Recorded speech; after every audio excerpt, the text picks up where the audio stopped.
Robert Kiyosaki là một doanh nhân, nhà giáo dục và là nhà dự báo tài chính. Robert còn là nhân viên kinh doanh cho tập đoàn Xerox trong khoảng 2 năm trước khi bắt đầu sự nghiệp kinh doanh riêng. Robert từng kiếm được rất nhiều tiền bằng kinh doanh nhưng cũng đã có lúc phá sản và rơi vào tình cảnh vô gia cư. Tuy nhiên, không nản lòng, ông thành lập công ty giáo dục về tài chính vào năm 1985 và trở thành một nhà đầu tư, tỷ phú, một diễn giả nổi tiếng thế giới. So the last thing I want to talk about debt is one of the best investments I made because I started off with no money like most people. You know, my first investment was a little $18,000 condo in Hawaii, and I made a whopping $25 a month. I didn't make much money on that deal, but every time I did an investment, be it real estate or business, I got smarter because experience makes you smarter. So I started with just a little $18,000 unit. I broke out my credit card. I paid the $2,000 down payment with my credit card, so it was 100% finance. Now, most experts will say you, that's stupid. You don't do that. But if you know what you're doing, you can do it. A number of years ago, I bought a $7 million commercial building. I paid for it with zero down. And every month, after everything is paid for, it puts about $30,000 a month income in my pocket, or $360,000 a year for no money down. So that is the price of having a good education or a bad education. A good education is knowing the good debt versus bad debt and how debtors can win if you know what you're doing. I don't know what the heck with people think about money, but that's what I get a lot of is kind of this, well, you know, money's not spiritual. I'm just saying it's your attitudes, you know, a person's attitude towards money. I make a lot of money, but I give a lot. You know what I mean? It goes to biblical principle, the more you give, the more you receive. So when I meet somebody who's doesn't have any money, it just means they're not giving something. Yeah. You know, so a lot of times there's people who would like more, but they're not giving anything. Yeah. So they're like my poor dad. You know, he belonged to the labor unions, and he wanted to work less and get paid more. Well, that's anti-religious to me. Yeah. If you want to get paid more, work more, give more. That's how I see it. Discipline I had to get into was I'll always pay myself first, even when I had no money. And when I have all these bill collectors calling me, I use them as inspiration. You know what I mean? Really? Oh, when they're hounding, the government's hounding you, bill collectors calling, because I've been broke, so I can understand what it feels like to be broke. When those guys are calling you, instead of, you know, shrinking and going into the shell and eating my pizza, Yeah. I use it as motivation to go out and make more money. So I use my bill collectors as motivation, and that's why I paid myself first, even though sometimes I wasn't What would you pay paying. yourself? I always bought assets. I'd buy a house or I'd put money in the bank and things like this. But it was just a habit. Exactly what you're talking about. It's up here. It's about changing the way you think. You see, That's what the whole book is about. That's it. Because we're our biggest asset, we're also our biggest liability. But the common wisdom, the old intelligence idea is to diversify. And what I believe in is something else, is increase your financial IQ, your financial intelligence, and instead focus. And what focus stands for is this.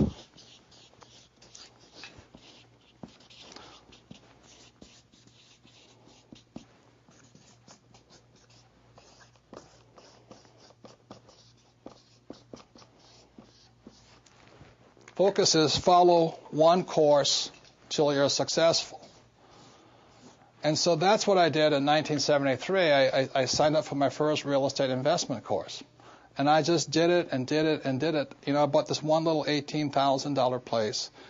And I did it again, and I did it again, and I did it again until the point where I understood it. And then I went into becoming an entrepreneur.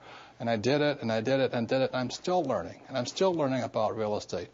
And the reason, in 1966, I got into oil when I went to work for the Standard Oil Company. So today, I'm still focusing. I invest in oil and oil and oil. And I don't diversify. You know, it doesn't mean I don't lose. Sometimes I lose, sometimes I make mistakes and all this. But I just don't buy good as with all the bad.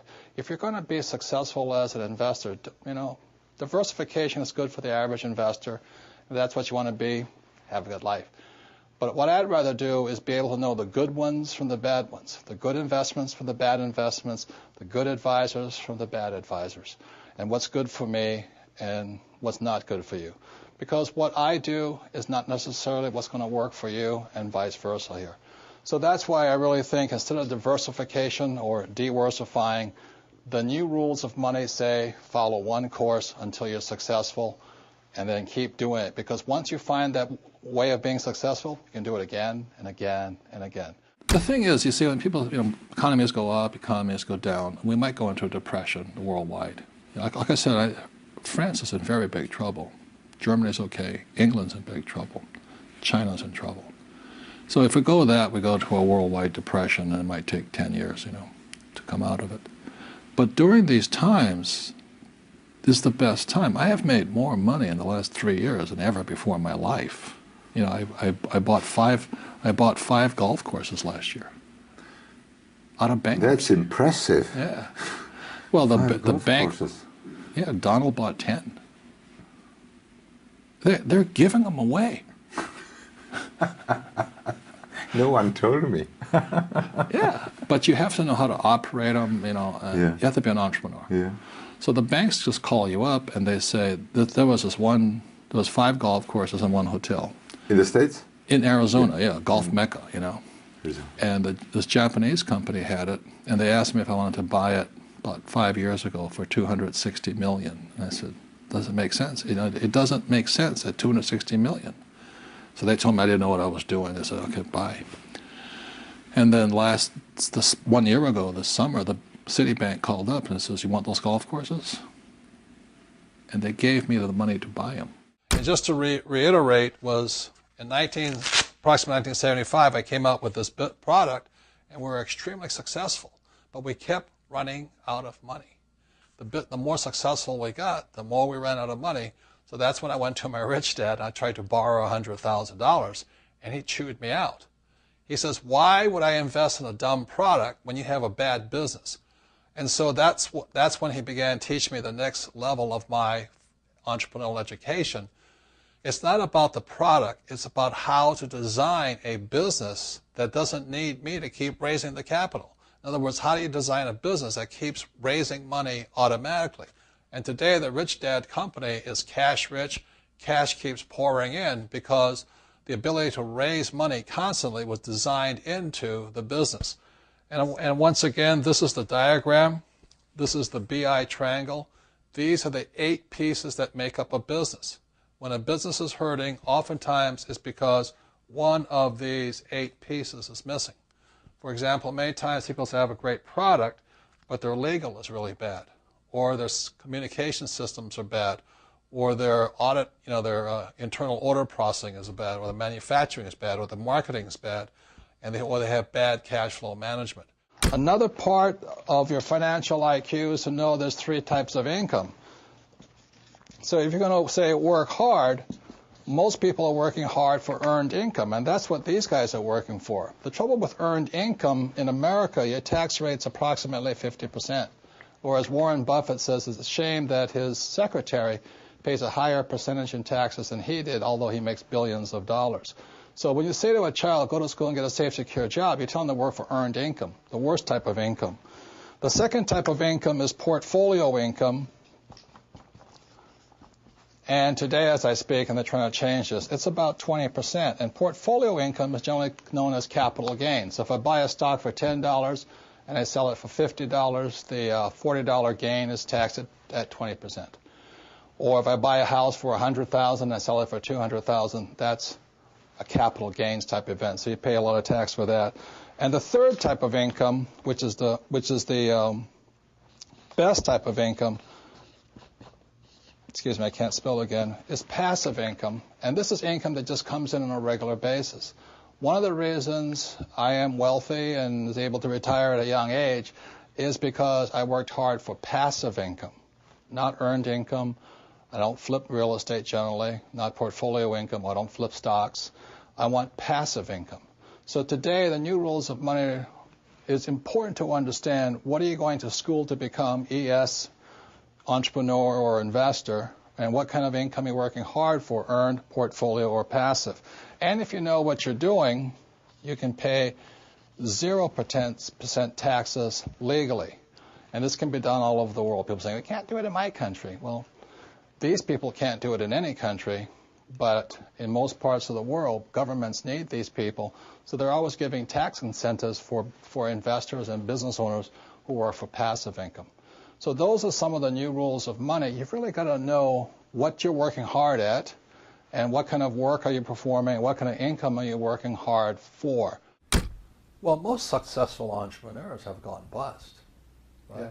You know, Henry Ford, an old-time entrepreneur, he went bust 5 times. Okay, look at Steve Jobs. Yep. His own board fired him. Yep. You know, Bill Gates was taken before the Supreme Court for monopolistic practices. Right. Even my friend Donald Trump went down $1 billion. Yeah. I only went down $1 million. So the average person is so afraid of those losses, they never get ahead. Because at school they teach you if you make a mistake or if you fail, you're a failure. But that's not real life. A baby learns to walk by standing up and falling down, standing up and falling down. And our school system punishes you for making mistakes. That's why my poor dad, an academic, was so unsuccessful. He was terrified of making mistakes. The key to raising money, this is Ken McElroy's company, it's called MC Companies. Ken McElroy's business is in the business of acquiring assets. That's why his company gets richer and richer and richer. Every year he adds probably 1,000 new apartment units to his inventory. So Ken's company gets richer and richer because MC Company is designed to increase assets. Poorly designed businesses never have any assets. They have huge liabilities. And I trust that makes sense to you. So Ken McElroy's business gets stronger and stronger and stronger because every year he's increasing more assets.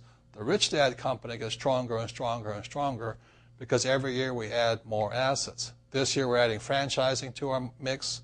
We're also, Rich Brother, Rich Sister, the book has come out. We come out with the real book of real estate, et cetera, et cetera. And every one of those products every year continues to send money into our product. So that's an idea of a well-designed business. If you have a well-designed business, I don't care if it's for real estate or making, cash flow board games. If it's well-designed, investors will give money to you because this is a well-designed business. I think the big mistake is I hear so many people say it's important to save. That's ridiculous. And the reason that's ridiculous is because what happened in 1971 is crucial. In 1971, the U.S. dollar stopped being money. In 1971, the U.S. dollar became a currency. And what that meant is Richard Nixon, in 1971, the president, took us off the gold standard. That's like giving an alcoholic free rein to the bar, or it's like giving somebody who can't control their spending unlimited credit cards. So what's happening is all the savers today are losers. The problem with 1971 is that the federal government keeps printing money, so the value of your money keeps going down. So these people, I'm saving, and if you notice, as the value of the dollar goes down, prices go up. So they call this inflation. You look at in 1997, oil was about, I think, $10 a barrel. 10 years later, it's about 135 a barrel. So they say it's inflation, but really what it is the dollar's value coming down. So savers are getting wiped out today. So just keep saying to yourself and to your kids to save money, that is not the new rule. That's an old rule. So a very big problem for most people is stop using the word save and use the word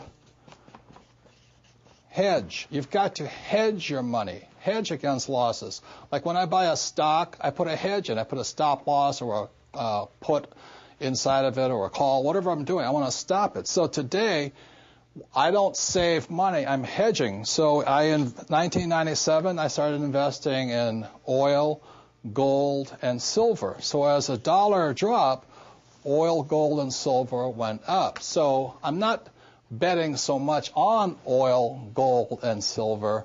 I'm betting against the U.S. dollar. And that's why this idea that you're going to tell people you need to save money, that's really, really an obsolete idea, because the idea went obsolete in 1971. The U.S. dollar in the last few years has lost almost 80% of its purchasing power. And the prediction is, because this has happened throughout history, it happened thousands of years ago with the Romans, with the Greeks, with the Germans, with the English, the Japanese, and the Chinese.